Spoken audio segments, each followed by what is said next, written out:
question and make any contribution. And me being the tutor will have the opportunity to answer and attend to these contributions and questions right away. Shall we begin? This week on my TV tutor on integrated science, we want to look at soil and soil conservation. So obviously when you see the topic, it's a nice topic. You see, I believe you are now actually playing with your mind. But the obvious thing that you'll be asking yourself is that what is soil and what at all is soil conservation? So let's take our time and journey through the topic as we take the time to digest the meaning of soil and what is soil conservation. Then we'll navigate through what this whole topic actually talks about. So shall we begin? So what is soil? Now, soil has been explained in the slide that has been shown on the screen. We said that soil is the natural loose uppermost part or uppermost layer of the earth crust, which provide nutrients needed for growth of plants. Now, so that is to say, when you take the land that we see, not every part of the land is referred to as soil, but the uppermost part of the land, which has loosely particles, this is the part that is referred to as soil. But note, these loosely particles in one way or the other has the ability to support the growth of plants. That is to say, should I cultivate any plant in these loosely particles, these plants will grow. So if these loosely particles can sustain plant life, then it is described as a soil. Please, is that clear? So not the whole land that can be described as the soil, or not the whole earth crust that can be described as soil.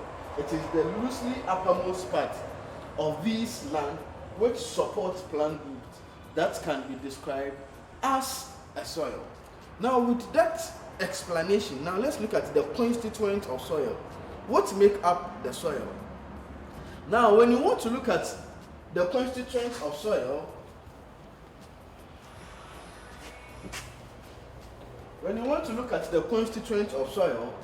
that is to say, if you take soil, soil is broadly comprised of two major things. We have the living component and the non-living component, or the organic component or the inorganic component. So if this is soil, I'm looking at the elements that comes together to form the soil. So these constituent elements are chiefly grouped into two, as organic and inorganic. So when you take the soil, we have the organic component and you have the inorganic component. All right.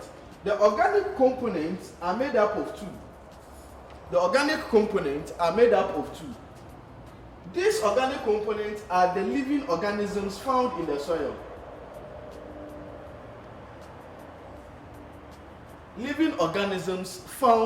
soil.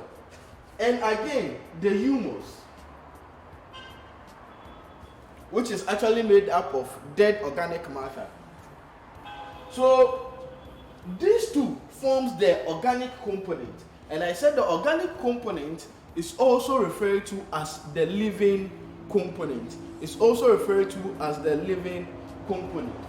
Then the inorganic component, which is the non-living component of the soil, is made up of water. In other books, you might come across moisture is the same. Then you could also talk of oxygen,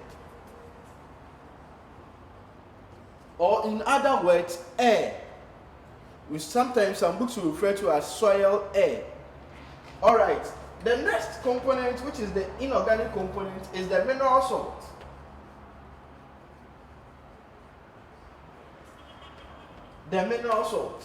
Then again, we have the soil particles themselves. So when all these things come together, we found or we get the component of the soil. So in other words, we can say that the components of the soil are made up of 6 things: living organism, humus, water, oxygen, mineral salt, and soil particles. But these 6 elements that makes up the soil are grouped into 2, as you have outlined here, as the organic component and the inorganic component. So when you take a soil and you do a simple analysis of the components, these are the things that you are going to come across. All right, with soil well explained and now getting the components of soil, let's now look at soil conservation. So the obvious thing is, what is soil conservation? All right, so let's go back to the screen. So the conservation of soil refers to the protection, the preservation, and careful management of soil in order to maintain its fertility. There are some key words in here that we need to actually understand. One, we said that when you want to conserve the soil, what we are doing is that we are protecting the soil. So there is a soil protection from depletion, from erosion, and other stuff. Then again, we are not only just protecting the soil, we are preserving the soil. So if I want to conserve the soil, one thing I want to do is to protect the soil. The other thing I want to do is to preserve, such that I wouldn't lose the soil.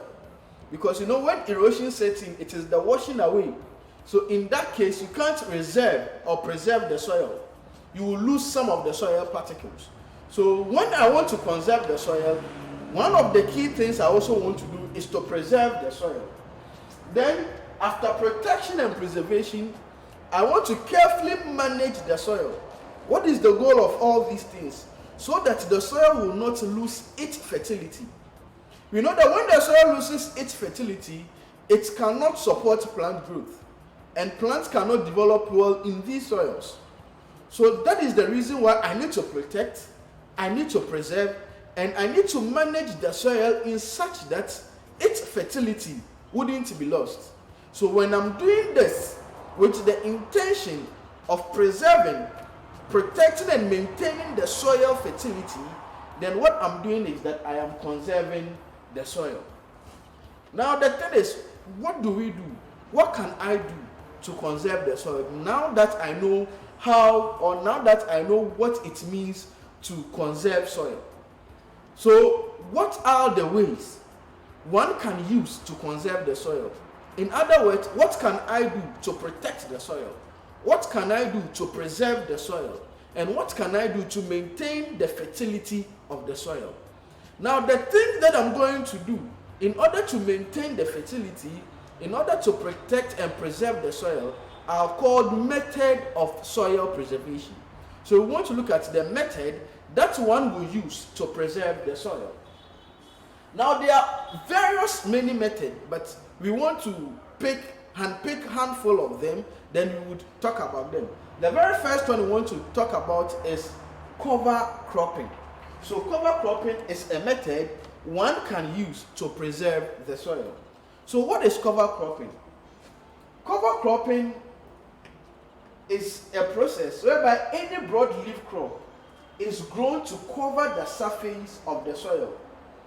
So, for instance, I have this soil and I want to actually protect the impact on rain on this soil. You see that sometimes when rain falls, they cause the soil particles to detach from the land and be blown away. So what does cover cropping do? When I cultivate cover crops, these crops normally have broad leaves like this. And what these crops does is that they prevent the direct rainfall from hitting the surface of the ground. So this cover crop actually covers the surface of the ground. And the method of cultivating cover crops in order to protect this is what is known as cover cropping. So cover cropping is one of the methods one can use to conserve the soil. Now, what are the importance of cover cropping? Now, one, it conserves soil moisture.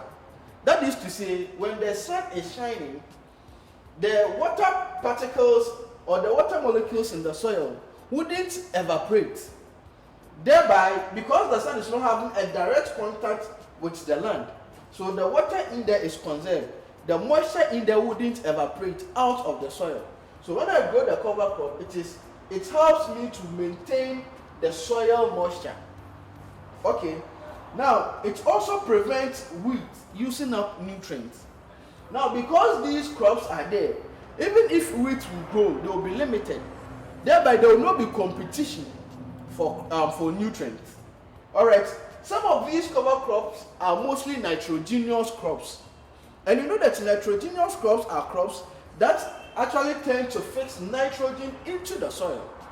So again, though the crop is covering or protecting the surface of the land, it is again replenishing the nutrients in the soil by adding nitrogen. Then this cover crop also prevents soil erosion. As I've explained earlier, from rains and from winds, they cannot blow away the soil surface. Then again, because we are maintaining the soil moisture, it helps to regulate the soil temperature. So these are some of the importance of cover cropping. So that is the first method, or that is one of the methods one can use to conserve the soil. Shall we now look at the next method? All right.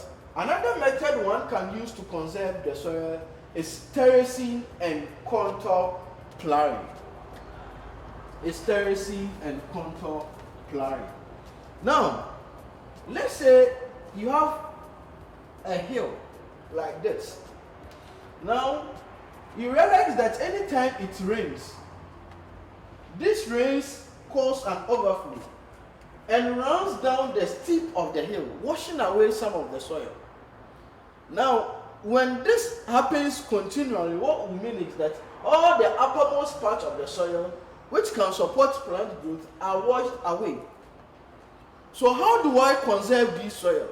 I can conserve this soil by doing what we call terracing or contour plowing. So what is terracing or contour plowing? It is a way of controlling erosion on gentle hill slope.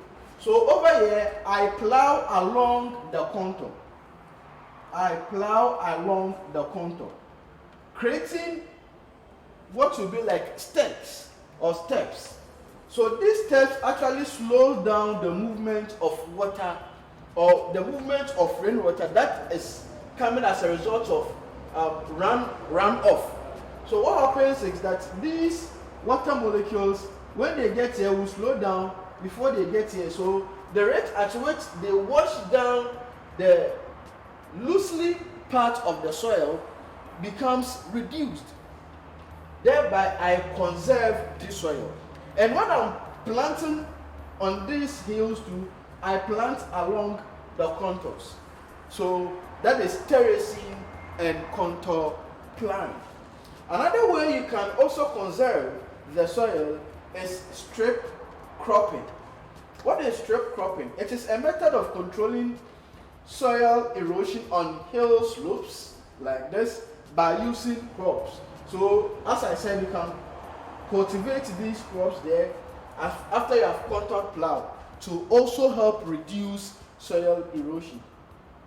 Now I can also conserve the soil by adding soil conditioning.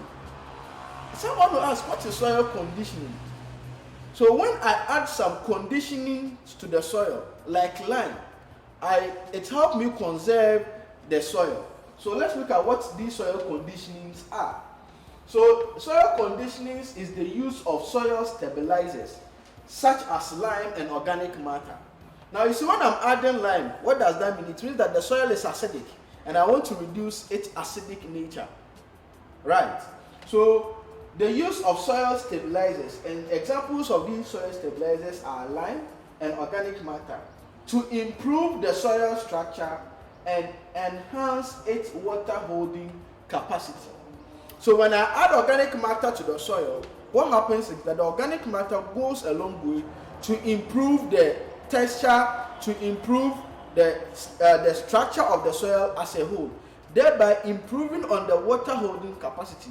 For example, when organic matter is added to a sandy soil, it enhances the water holding capacity of the sandy soil, and this then goes a long way to improve the structure of the soil. All right. Another method one can use to conserve the soil is mulching. So what is mulching? Mulching involves covering the surface of the soil with crops residue, dry grass, straw, just to reduce loss of soil moisture through evaporation. So just like the cover cropping, what I do here is that if I have a bare land and I have not cultivated anything on, or even if I've cultivated something on, which allows some of the sun rays to pass through them to hit the surface of the land, what I will do is that I can cover this surface with crop residues, example being leaves, roots, and others. So I cover this land with crop residues, just like that. Now, these residues are organic in nature. Don't forget, they are organic in nature. I can also cut grass. So when I weed in the house, for instance, you don't go and throw them away. You can use it and spread it over the land. So when you are doing that, when you are spreading these crop residues, grass or straws on the surface of the land, what you are doing is that what you are doing is called mulching. And when you mulch like that, the basic idea is that it will prevent the direct sun rays from having contact with the land, the surface of the land. Thereby, the water molecules in the soil are conserved. All right, so let's look at some importance of mulching. Mulching keeps the soil cool. That is to say, it regulates the soil temperature. All right, it also improves soil structure. Don't forget that we said that the substance you are using as mulch are organic. And I've already mentioned that organic substances or organic matter goes a long way to improve the soil. So we'll cover this place with this organic matter to improve the soil structure. Again, it also prevents soil erosion. Once they are there, the soil cannot be washed or blown away. Then again, it increases water infiltration into the soil. Now, when we talk about infiltration, we are looking at the rate at which water flows through the soil pores or through the soil particles. All right. So some soils like clay have low infiltration level. That is to say, water doesn't easily move through them. By the addition of this mulch help water to move through the soil, because the soil particles or the soil structure has already been improved, thereby creating some pores that will enable water to move through. All right, and this also goes a long way to increase the organic matter content of the soil. It goes a long way to increase the organic matter content of the soil. So what we are doing is we are still looking at some of these methods. So the method of conserving soil. So let's go to the next slide. All right, another method I can use to conserve the soil is what we call the bush fallowing. The bush fallowing. Now, what is the bush fallowing? It is a system of farming where the farmers cultivate on a piece of land for some time and later leave it for some years with the aim of restoring its fertility, or with the aim of restoring the fertility of the soil naturally. So for example, we acquire some piece of land, then on this piece of land we block them into land A, land B, and let's say land C. So I have 3 lands. So at any material moment in time, I choose to cultivate on only one of the land. So let's say we chose to cultivate, we do our cultivation here. So we cultivated on land A for some time. Now, after cultivating on land A for some time, and we believe that land A has somehow lost some soil fertility, we leave land A, then go and cultivate on land B. Now, we don't cultivate anything on land A, but we leave the land A with the intention that by the time I'll finish cultivating on land B, land A has regained its fertility. Please, is that clear? So, I left land A without adding any conditioning or anything at all. But the notion is that once I'm not cultivating on land A again, and I've moved to land B, by the time I'll finish cultivating on land B, harvest for some years, land A would have regained its fertility. The process of leaving this land A to regain its fertility is what is called the bush fallow, or the bush fallowing. Please, is that clear? Alright, the next method we want to talk about is crop rotation. What is crop rotation? This involves the growing of two or more crops, one after the other on the same piece of land. So with crop rotation, we don't have different land. We have only one land. Let's say our land A. Then what I do is that I grow different crops on land A. I grow different crops on land A, one after the other. So let's say growing season 1, I decided to cultivate maize. So I cultivated maize on growing season 1. Then on growing season 2, I cultivated, let's say, cassava. Now, note, you see that maize was a shallow rooted crop, and I've followed it up with a deep rooted crop. So thereby, the nutrients used up by maize wouldn't affect the nutrient that is going to be used up by a deep rooted crop. Please, are you following? Then let's say in growing season 3, I cultivated a legume. So it's the same piece of land by growing different kinds of crops. Now, when I grow these different kinds of crops, the intention is that each of these is taking up different nutrients from different ways, or each of them has a role to play on the same land. So at any material time, per any growing season, the nutrients that will be needed by the plant will be intact. So by the time I will come back to grain of maize, then the nutrients, which was at the shallow surface, will still be intact. Then the maize plant can now survive on. So when I'm growing different types of crops on the same piece of land, one after the other in a different growing cycles, then what I'm doing is called crop rotation. What are some of the importance of crop rotation? It helps maintain soil fertility.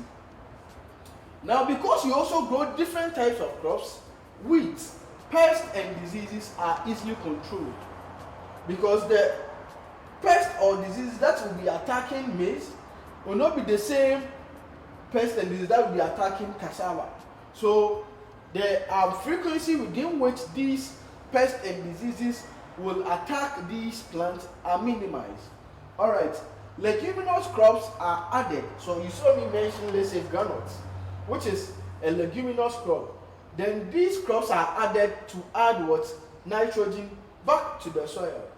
And because I'm growing different crops of different root system, the shallow and the deep root system, these crops also help to maintain or help to control soil erosion. And because their root systems are different, plant nutrients are used uniformly. Plant nutrients are used uniformly. So at any point in time, we are using some amount of nutrients, but others too will be left for the other crops to be used. So all nutrients in the soil will be used uniformly. So that is the importance of of crop rotation. All right. So now that we know what soil is, we know what soil conservation is, we want to know, go back to the components of the soil. we mentioned some nutrients in there. We want to classify these nutrients. So what we want to do is that we want to look at classification of soil nutrients.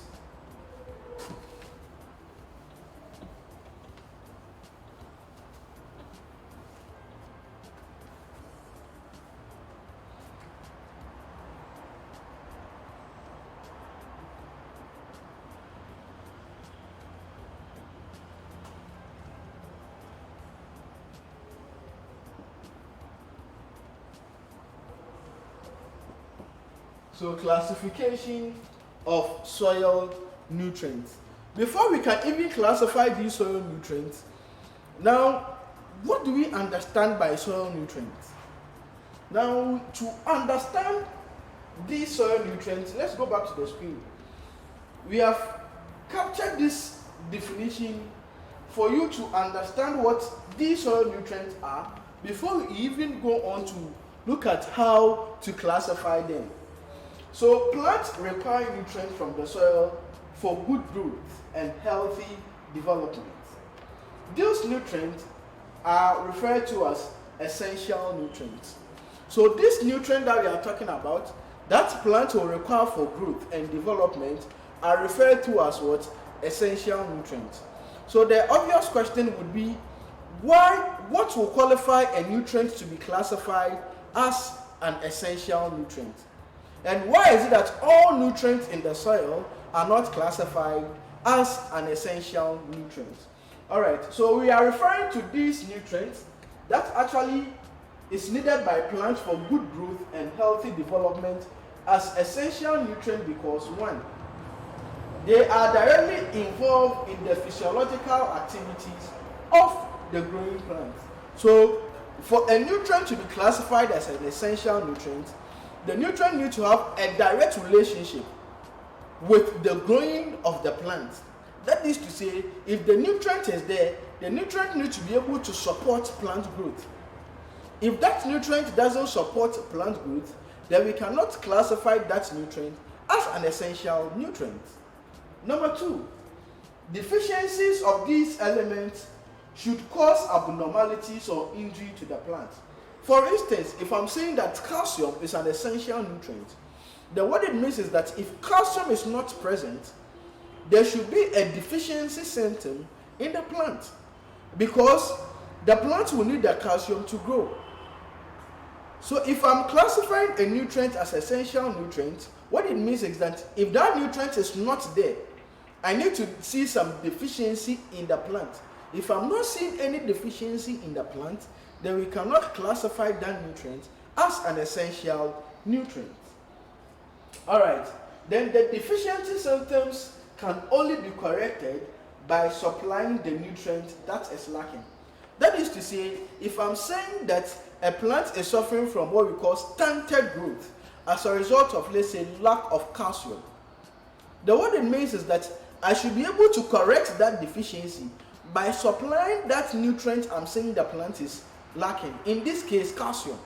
So if the plant is lacking calcium and because of that the plant is exhibiting some symptoms, then I need to be able to cure that symptoms by giving the plant that nutrient it is lacking. When that is possible, then we can say that that nutrient is classified as essential nutrient. So there are three bases to which we can put to classify nutrients as essential, and these are the three that you have looked on. So let's move on and see what we want to talk about. All right, so we are still on the classification. Now that we know these nutrients, we've talked about the essential nutrients and what makes them an essential nutrient. How do we classify them? Nutrients in general are classified into two: as macronutrients or major nutrients, or micronutrients or minor nutrients. The classification of these nutrients is based on the quantity required. Please note, it is based on the quantity required. That is to say, if does the plant require that nutrient in large quantity, or does it require it in less amount? So based on the quantity of requisition of that nutrient by the plant, we can classify that nutrient as a major nutrient, or as a minor nutrient, or as a macronutrient, or as a micronutrient. So let's take them one after the other. Let's look at the macronutrient. So I said it is either a macronutrient or a major nutrient. So what is a macronutrient? A macronutrient are nutrients needed in large quantity for efficient performance of plants. So that is to say, when we talk of micronutrients, they are needed in large quantity. Please take note, the classification is based on the quantity needed. The classification is based on the quantity needed. Alright. So macronutrients are nutrients that are needed by plants in a large quantity. What are some of these examples? Examples of these macronutrients is the nitrogen, potassium, phosphorus, calcium, magnesium, and sulfur. So these are the 7 major examples of macronutrients needed by plants, and they are needed in a large quantity. The next one is micronutrients or minor nutrients. These are nutrients needed in small quantities by plants. Please don't forget that these are essential nutrients, but we are saying that the difference is as a result of the quantity needed. So this is needed in small quantity, whereas these are needed in large quantity. Example of these minor nutrients are molybdenum, chlorine, zinc, copper, and iron. These are all examples of nutrients needed in small quantities. Alright. Now, so we want to look at the source of these nutrients. How does plants get all these nutrients? Now that we know the macronutrients, we know the micronutrients, we know some examples, we know the quantity that is needed by plants. How does plants get these nutrients? So the way in which plant gets these nutrients, we are referring to as source of plant nutrients. Source of plant nutrients. Now, the plants can get nutrients through air. Now, in the air, the plants obtain nutrients such as carbon, oxygen, nitrogen. So, through the air, plants can obtain nutrients. Again, through water. The water gives hydrogen and oxygen. Then sometimes, or in most cases, through the soil. Some of these nutrients you are talking about are mostly deposited in the soil. And in the soil, the plant can obtain nutrients such as potassium, magnesium, and calcium. So you see, there are 3 various ways the plant can obtain nutrients. Either through the air, through water, and through the soil. Alright, so these are the various ways through which the plant can obtain nutrients. Now that we have talked about these nutrients, we've talked about the quantity needed, we've looked at some examples and the rest. What we want to do now for today is look at the functions of these nutrients, their deficiency symptoms, and how they can be corrected for today. So we are looking at the functions and the deficiency symptoms of these essential nutrients that we mentioned. And don't forget that it was the essential nutrients we classified into macro and macro. It was these essential nutrients that we classified into them. Alright, so now let's take some of these nutrients and look at their functions they play, and in case they are not there, some of the deficiencies that we come across, so that the farmers would know. So for example, a farmer moves to the market and buy a fertilizer. He doesn't go there and just buy it for buying sake. He would buy it based on the deficiencies the plant is exhibiting. Now when the plant exhibits those deficiencies, it clearly tells you that, okay, then my soil is in need of this nutrient. Or sometimes when you see the soil scientist, they could help you to analyze your soil, or the soil biologist. They would help you to analyze your soil And before you even start planting at all, you know the kind of soil that is lacking in the soil, and the right amount of fertilizer is actually purchased. So let's consider these nutrients. The very first one we want to consider is nitrogen. The very first one we want to consider is nitrogen.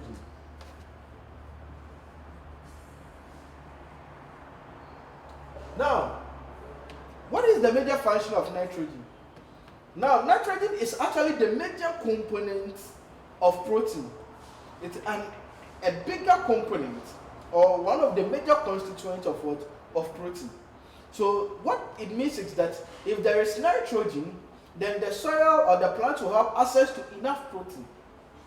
Alright, let's look at the deficiency symptoms of nitrogen. What it means is that what happens if the plant lacks nitrogen? If the plant lacks nitrogen, there is a deficiency we call chlorosis. Chlorosis is the yellowing of green leaves. The yellowing, you see that the leaves of the plant should be green. But in this case, as soon as you enter your farm or you enter your garden, you see that the leaves of your plant are turning yellowish. What it means is that the soil lacks nitrogen. And the leaves turning yellowish is what is called chlorosis. Alright, again, there is what we call the stunted growth. The plant is not able to grow well. For example, you know the average height of every plant, but you went and you realize that the average height of this plant is way lower than the average height you are looking or you are expecting. So it should give you an idea that the soil lacks a certain nutrient. And in this case, the nutrient which the soil lacks is nitrogen. Okay, the next one I want to look at is phosphorus. What are the functions of phosphorus? Phosphorus is needed for cell division. So we learned cell division in biology some time past. So the science students who have been following the biology class, we understand the importance of cell division. So one of the major nutrients the plants need for that to happen is phosphorus. So phosphorus is needed for cell division.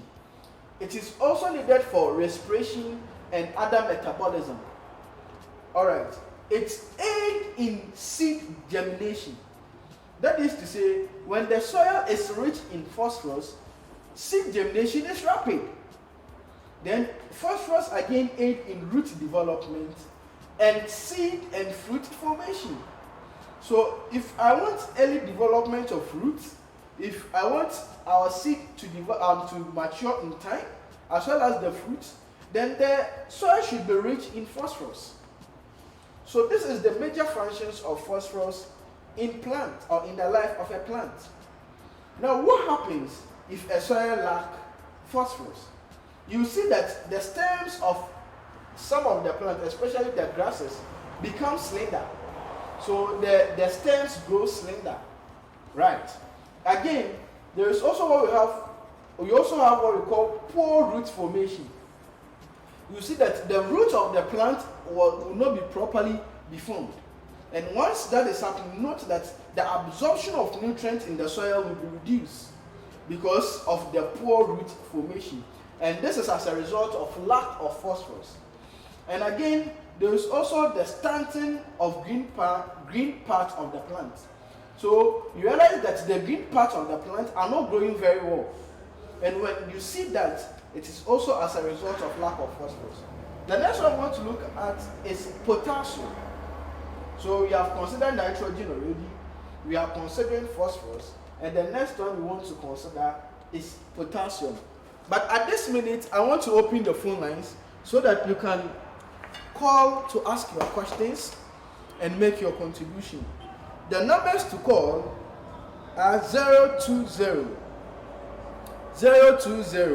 75 661 85 020 75 661 85 or 054 239 1074 054-329-1074. So at this very minute, you could call and make your contribution. All right. So we are considering potassium. Now, what is the function of potassium? It regulates water, or it serves as a regulation of water balance. Again, potassium aids in nitrate absorption from the soil. So it is an element that actually helps the plant to absorb more of the nitrogen content. Don't forget that nitrogen is absorbed from the soil in the form of nitrates. All right. Hello, good morning. Hello, good morning. Hello, good morning. Please. Good morning. All right. So it's aid in nitrate absorption from the soil. Hello, good morning. What level? Is it J10 or FDK? Hello, good morning. Okay. Now the third function of potassium in the soil is that it neutralizes organic acid. Hello, good morning. Hello, good morning. Good morning. Can you tell us your name and where you are calling us from? Good morning.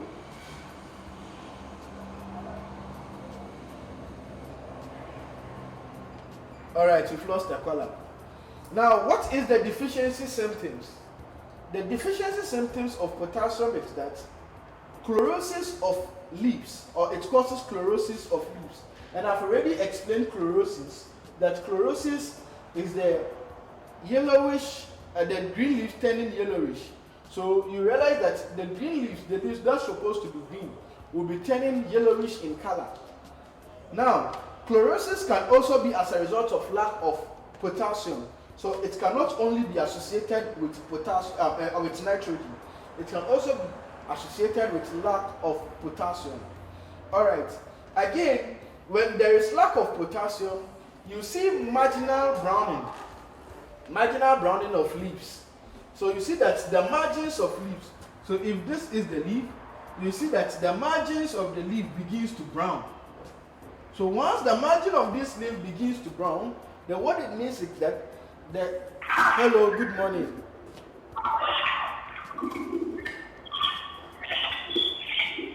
Hello, good morning.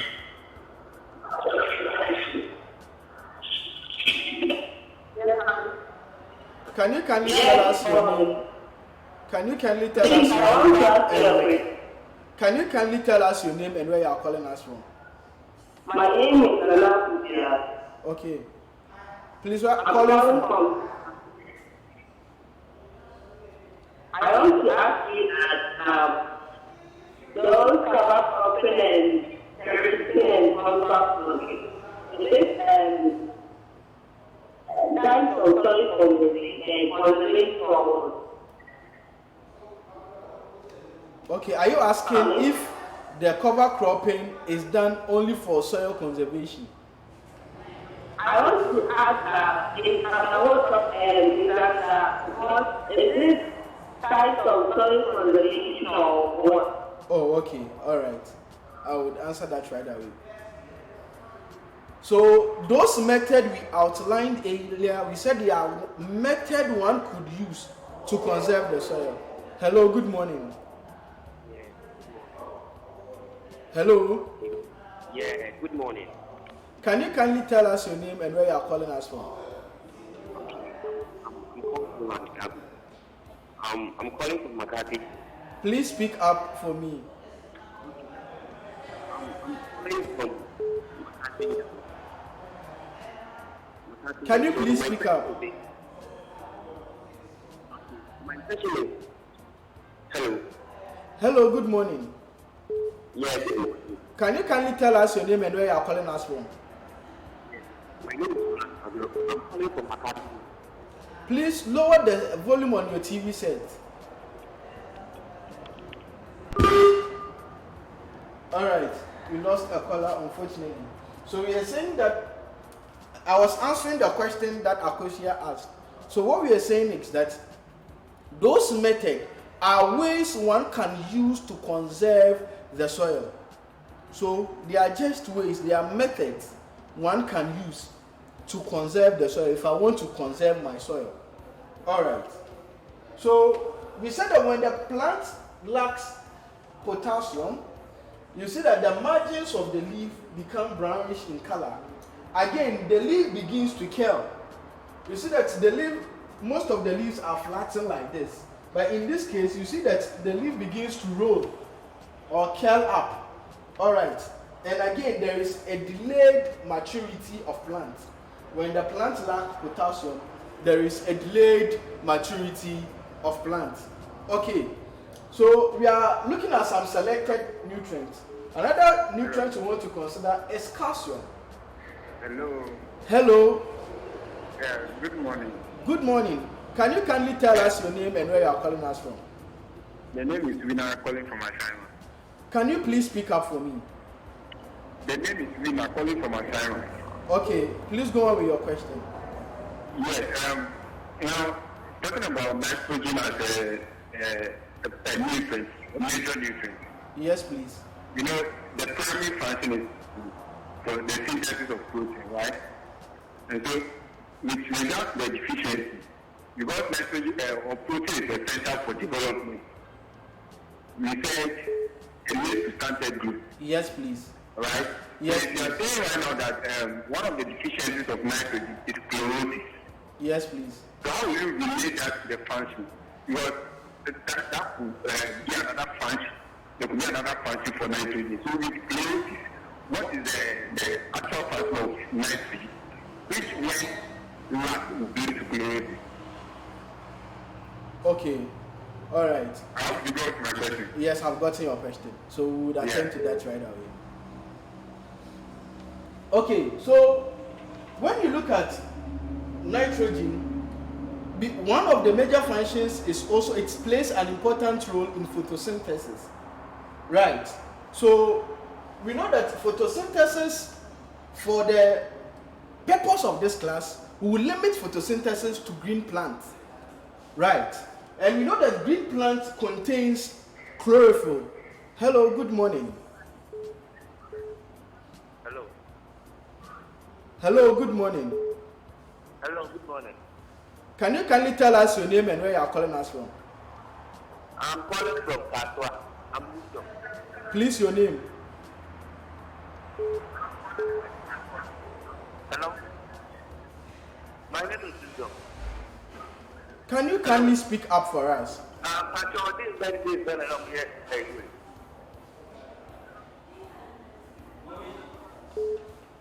Can you kindly speak up for us? Hello. Hello, good morning.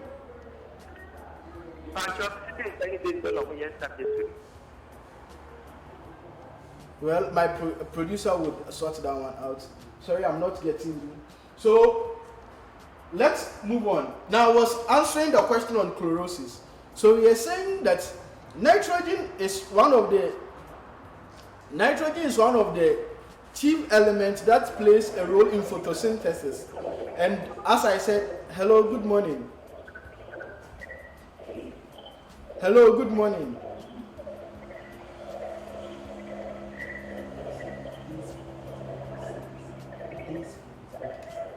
Hello, good morning. All right. My producer has told me that the caller who just dropped was asking for the days for the integrated science.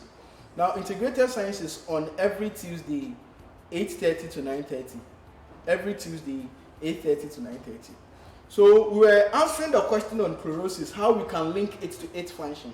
And I was saying that nitrogen actually plays a major role in photosynthesis. And I mentioned that for the purpose of this class, let's limit photosynthesis. Hello, good morning. Hello. Can you kindly tell us your name and where you are calling us from? Good morning.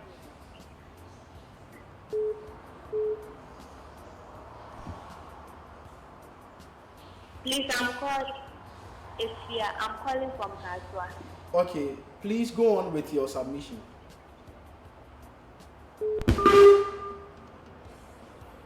Unfortunately, we've lost a caller. Please keep calling. Hello, good morning. All right. Now, so because of that, when the leaf turns green, hello, good morning. Hello. Good morning. Hello. Please, what should I call you? Good morning. Good morning. Can you kindly tell us your name and where you are calling us from? My name is Alhassan. I'm calling from Singapore. Okay, please go on with your submission or your question. Please, which should I call you? Please come again. Which class? Integrated science class, and this is a Form 2 topic. This is a Form 2 topic. Alright, now sometimes the topics can actually be based on how your teachers in your schools actually select them. Right?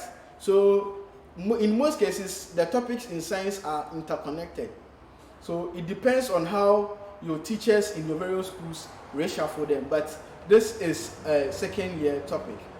Alright, so when the chlorosis sets in, as we have said, chlorosis is the yellowing of the green leaves. So what it means is that it reduces the amount of chlorophyll in there, thereby reducing the amount of photosynthesis. Right? And once that is done, that also reduces the amount of food that is being produced, resulting in the stunted growth. So I believe I have answered your question. That is relating the chlorosis to the function. Alright. Now this is all time will permit us. So today we started looking at soil and soil conservation. We looked at what soil is and what soil conservation is. We went on to talk about some methods one can use to conserve the soil. We looked at soil nutrients and classification of soil nutrients. Then we looked at the functions and the deficiencies of these soil nutrients.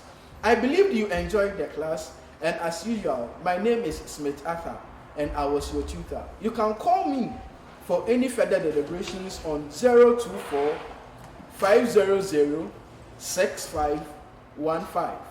024 500 6515. Till we meet again same time next week. It's bye for now.